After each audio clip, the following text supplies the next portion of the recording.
Hello happy independence day. ഇത് കഴിഞ്ഞ ദിവസം നമ്മൾ അങ്കമാലി പോയിട്ട് വന്ന പിറ്റേ ദിവസം രാവിലെ കേട്ടോ. അപ്പോൾ എല്ലാ സാധനങ്ങളും രാത്രി തന്നെ ഇറക്കി വെച്ചായിരുന്നു. പെബിൾസൊക്കെ ചാക്ക് 10-20 ചാക്കുണ്ടായിരുന്നു. എല്ലാം ഒരു പ്രകാരത്തിൽ ഇറക്കി വെച്ചു. ഈ ബ്ലാക്ക് സ്റ്റോൺ മേടിച്ചിട്ടുണ്ടായിരുന്നു നമ്മൾ ചവിട്ടി നടക്കുന്നിടത്തിടാൻ. പിന്നെ കുറച്ച് വൈറ്റ് പെബിൾസും കൂടി ഉണ്ടായിരുന്നു.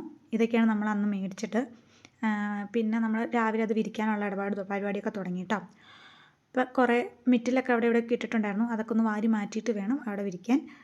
അപ്പോൾ ഞാനും അച്ചാച്ചനും ഏട്ടായും കൂടെ കൂടിയിട്ടാട്ടോ വിരിക്കാൻ നോക്കണം. നമ്മൾ വിചാരിക്കുന്ന പോലെ ഈസിയുള്ള കാര്യമല്ല. ചാക്കിന് തന്നെ നല്ല വെയിറ്റ് ഉണ്ട്. ഇവർ എടുക്കുന്നത് കണ്ടാൽ തന്നെ അറിയാമല്ലോ, നല്ല വെയിറ്റ് ഉണ്ട്. രണ്ടുപേർ പിടിച്ചാൽ തന്നെ പൊങ്ങാൻ ഭയങ്കര പാടാട്ടോ. പിന്നെ അത് വിരിച്ചാലും അത് ലെവലാക്കി കൊണ്ടുവരണതൊക്കെ നല്ല ബുദ്ധിമുട്ടുള്ള കാര്യമാട്ടോ. അപ്പോൾ രാവിലെ തന്നെ ഞങ്ങൾ പരിപാടി തുടങ്ങി. പിന്നെ എനിക്കുള്ള സന്തോഷം എന്ന് വെച്ചാൽ ഇതൊക്കെ ഞാൻ എൻ്റെ ഇഷ്ടത്തിന് ചെയ്യുന്ന കാര്യങ്ങളാണ്. ആരും എന്നോട് ഒരു എതിരഭിപ്രായമോ കാര്യങ്ങളോ ഒന്നും പറയാറില്ല.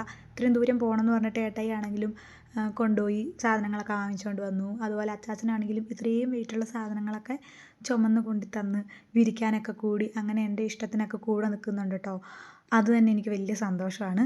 നമ്മൾ എന്ത് കാര്യം പറഞ്ഞാലും അതിന് പിന്നെ അതൊന്നും പറ്റത്തില്ല എന്നൊന്നും പറയാറേ ഇല്ല. ഇങ്ങനെ കൂടെ നിന്ന് രണ്ടുപേരും കൂടെ നിന്ന് നന്നായിട്ട് ചെയ്യുന്നുണ്ട് കേട്ടോ. ബോർമേലെ കാര്യങ്ങൾ നമ്മളിങ്ങനത്തെ പരിപാടിയൊക്കെ ചെയ്യുമ്പോൾ ബോർമേലെ കാര്യങ്ങൾ അമ്മച്ചിയാട്ടോ ചെയ്യുന്നത്.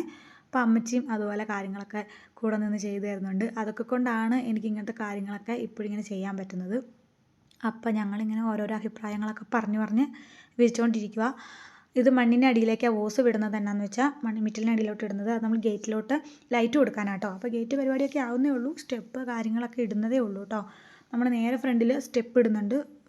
വഴി ഇച്ചിരി മാറിയാണ്, വണ്ടി കയറി വരുന്ന വഴി ഇച്ചിരി സൈഡ് മാറിയാട്ടോ.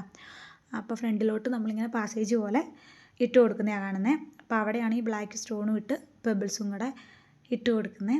സ്റ്റെപ്പിൻ്റെ പണി ഇനി കിടക്കുന്നുണ്ട് കേട്ടോ.